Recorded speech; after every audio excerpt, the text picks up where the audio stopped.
అది చూడండి.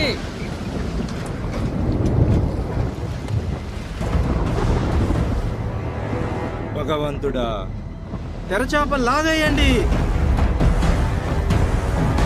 నీళ్లు రాకుండా రంధ్రాలు మూసేయండి. అందరూ గట్టిగా పట్టుకోండి.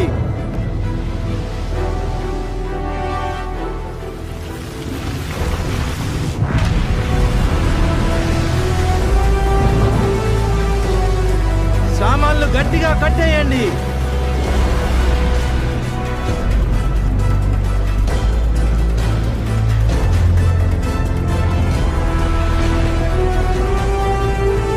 అలవైపుకు తిప్పండి, అలవైపుకు తిప్పండి.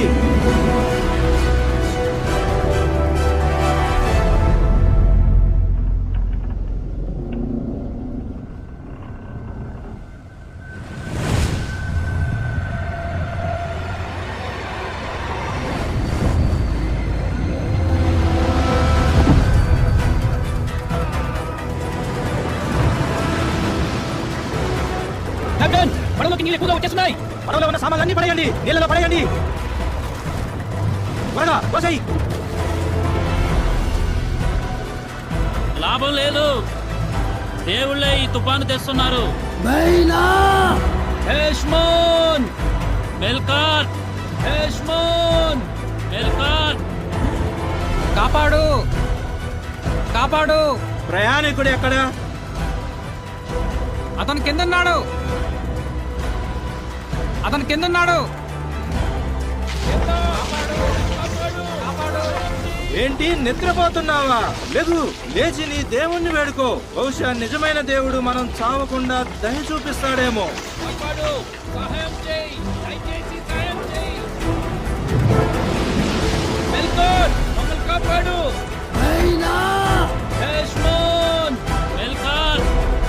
అసలు ఎవరి వల్ల ఈ విపత్తి మన మీదకి వస్తుందో చూద్దాం రండి.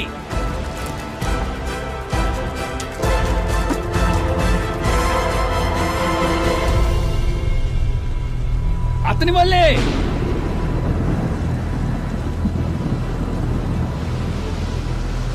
మా మీదికి ఈ విపత్తు ఎందుకు వచ్చింది? ఇది నిజమైన సజీవుడైన దేవుని నుండి వచ్చింది. నా వల్లే ఆయన దీన్ని తీసుకొచ్చాడు. నువ్వెక్కడి నుండి వచ్చావు? నీ సొంత దేశమేంటి? నీ ప్రజలెవరు? నేనొక హెబ్రేయుణ్ణి. నేను ఆకాశాలకు దేవుడైన యెహోవాను ఆరాధిస్తాను. సముద్రాన్ని భూమిని చేసినవాడు ఆయనే. నేను ఆయనకు ఒకప్పుడు ప్రవక్తని. నువ్వేం చేశావు? ఆయన నన్ను నినెవెకి వెళ్ళి ఒక సందేశం చెప్పమంటే నేను పారిపోయాను. ఇప్పుడు ఈ సముద్రాన్ని శాంతింపజేయాలంటే మేమేం చేయాలి? మేమేం చేయాలి? నన్ను పైకెత్తి ఈ సముద్రంలో పడేయండి. అప్పుడు సముద్రం మీ మీదికి రాకుండా ఆగిపోతుంది. ఎందుకంటే నాకు తెలుసు, నా వల్లే ఈ భయంకరమైన తుఫాను మీ మీదికి వచ్చింది. అతను చెప్పింది చేద్దాం. అతను చనిపోతాడు. మనం యెహోవా ప్రవక్తను చంపేస్తే ఆయన ఊరుకుంటాడా? యెహోవా అతన్ని నినివేకి వెళ్ళమంటుంటే మనం అతన్ని సముద్రంలో పడవేస్తే యెహోవా కోపం రాదా?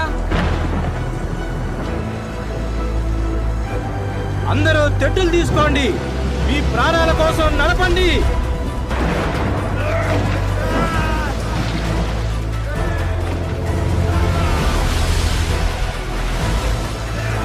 అదిగో అక్కడ నేల కనపడుతుంది. త్వరగా నడపండి, నడపండి. ఏమీ లాభం లేదు, మనం యోనా చెప్పినట్లు చేయాల్సిందే.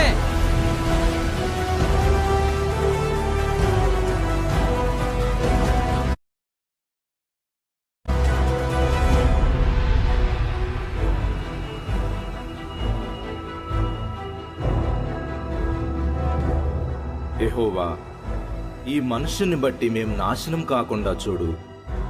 నిర్దోషిని చంపిన నేరాన్ని మాపైకి రానివ్వకుండా చూడు. ఎందుకంటే నీ చిత్త ప్రకారంగా నువ్వే దీన్ని చేశావు.